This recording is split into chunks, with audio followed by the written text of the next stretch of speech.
Hello!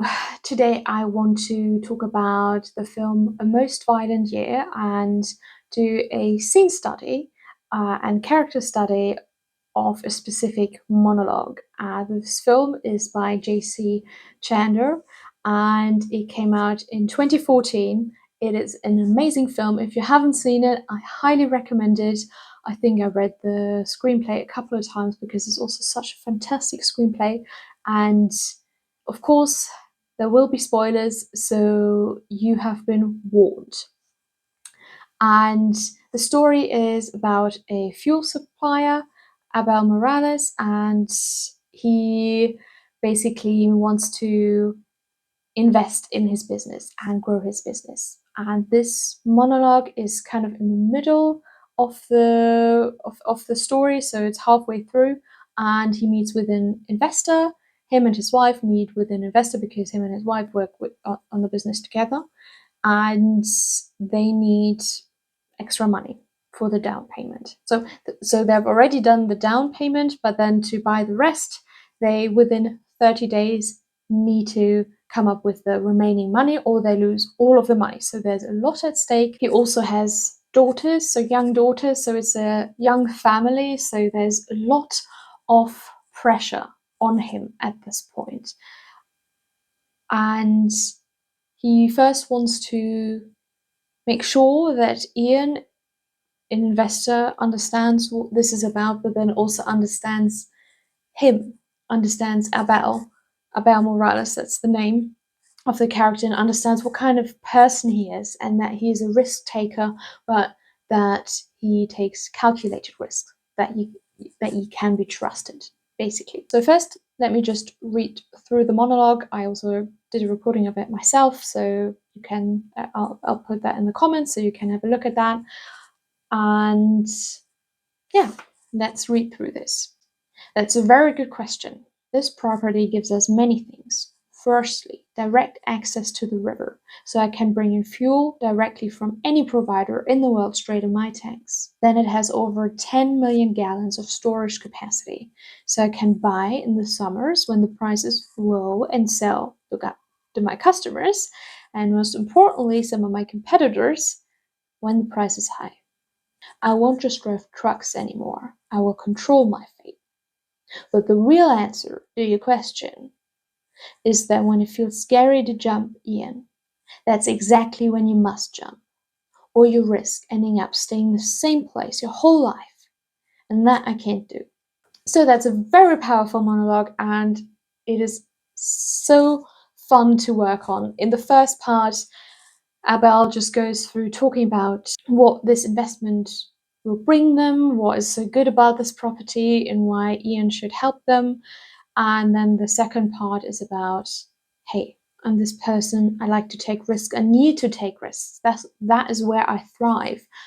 I want to show you that I am worthy in being invested in, and you can trust me. And actually that by investing me and allowing me to expand my business, we create more security within that investment, because any kind of investment is of course risky. So taking that risk out, so having direct access to that river, that is so important, right? And then also, talking about being the master of your own destiny, I won't just drive trucks anymore. There will be so much more. I will control my fate, finally. Okay? And that is just super interesting to work on.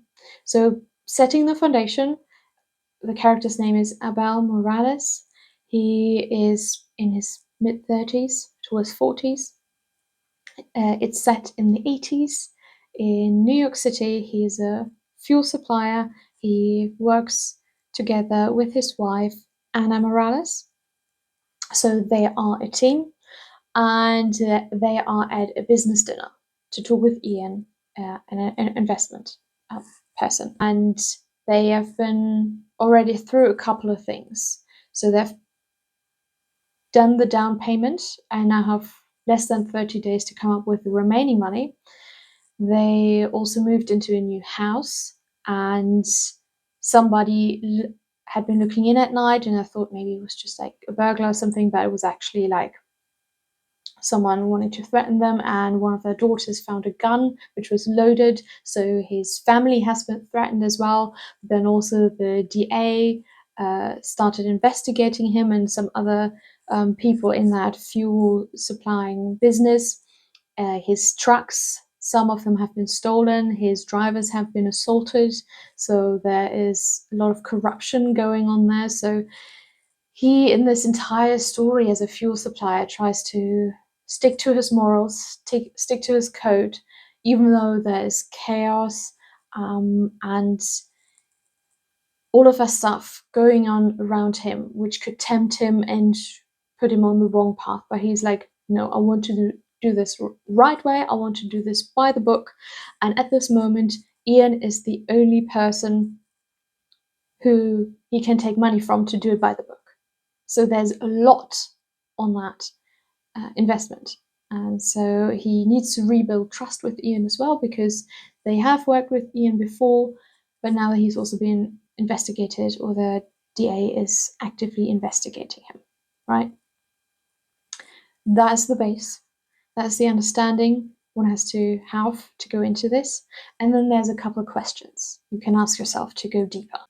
So why is your character motivated to pursue this venture in the first place?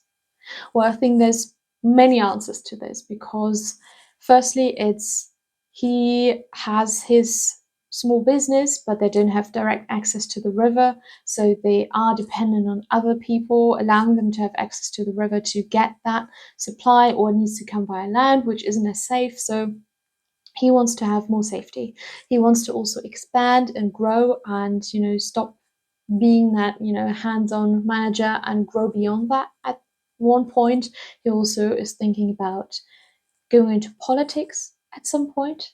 So it is building this wealth is kind of a stepping stone for him. And of course, he wants to provide for his family. He wants to make sure his daughters will go to a great school, will be safe, and that his wife can be allowed to, can do her job safely as well, because she's fully involved with the bookkeeping, and he also wants to keep her safe. So I think there's many different motives, which you can play all of them at once, or you can focus on one.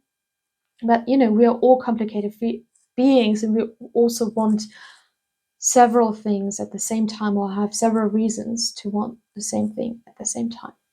Then the question is, okay, how did your character get there? How did they acquire the knowledge to run this business in the first place? What is how can they prove, or how are they proving that they are worthy of further investment? With him, he's just someone who worked his way up the ladder, and he comes from more humble beginnings, and so he's put a lot of hard work in. So he's a hard worker, he's stress resistant, and he's just learned on the job, which sometimes you can study so much, but then actually getting to that place is a completely different story, which you can take inspiration from your own life.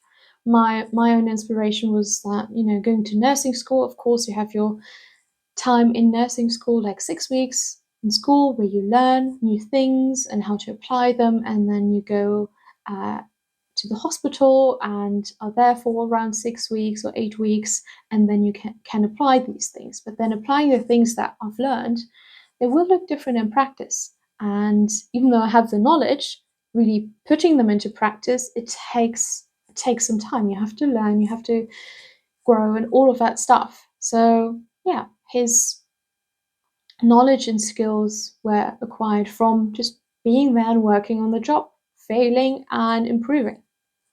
Then, of course, also talking about the challenges that your character, faced by building the business, getting to that point in the story, which we've already talked about. That's also really important to know, kind of what's the history, what is going on, what has been going on, what did they have to overcome, what have they overcome, what they are still overcoming, in the process of it. How is this character planning to differentiate themselves from other competitors in the market? And the way I see it, he says by growing, by becoming larger, by having all these storage tanks, his customers will know that is someone who has all the storage capacity, he will never run out, and this is always someone I can rely on. And sometimes the bigger you get, the more kind of feeling of safety there will be. And I think that is one way how he differentiates himself, but also by saying, hey, I'm sticking to my morals. Some other people in this business are a bit shady, but I'm not, you know, and I'm committed to that. And I'm, trying to be the best person and the most honorable person I can be. And that's how he differentiates himself. What sacrifices has this character had to make in order to pursue this business to get to this point where they are now, because those will be things that will be driving them, knowing that I've sacrificed all of this, I can't stop now, otherwise all the stuff I've sacrificed, which might really hurt me sacrificing, will be for nothing. And facing that as a person, your ego, that's really hard. So what has he sacrificed? I think he has sacrificed a lot of sleep, safety, family time, safety of his family, in a sense, maybe also a bit of sanity, and also health in a sense, because I think he's a lot of pressure, a lot of stress, and that does something to you as a person. So he's put a lot of effort into where he's gone now, and remembering that while working through the text, while speaking through the text, gives you another emotional charge. And then there's the line of, when it feels scary to jump, that's exactly when you must jump. Otherwise, you end up staying in the same place your whole life, and that I can't do. So how did he get to that mindset? Because not every person gets there, right? So I think for him,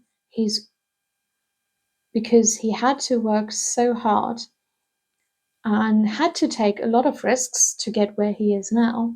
He's done this over and over and over, so he knows he needs to jump, and he's become accustomed to that, and that's his normality. For other people who maybe didn't have those many issues or problems they had to face and overcome, jumping and doing something that feels like crazy, like such a big investment, would be way too much for him. But he's done it. He's built up his confidence, and this feels like the next right jump. It's not too high for him. It's the exact length he wants to go. And also being in that business and looking at other competitors, he's seen them do risks like that and have those being paid off, being like, okay, well, if they can do it, I can do it. And I think that just is stuff that comes with experience and what his general life experience and the kind of person he has molded himself to be. What are the character's long-term aspirations for this business, for himself?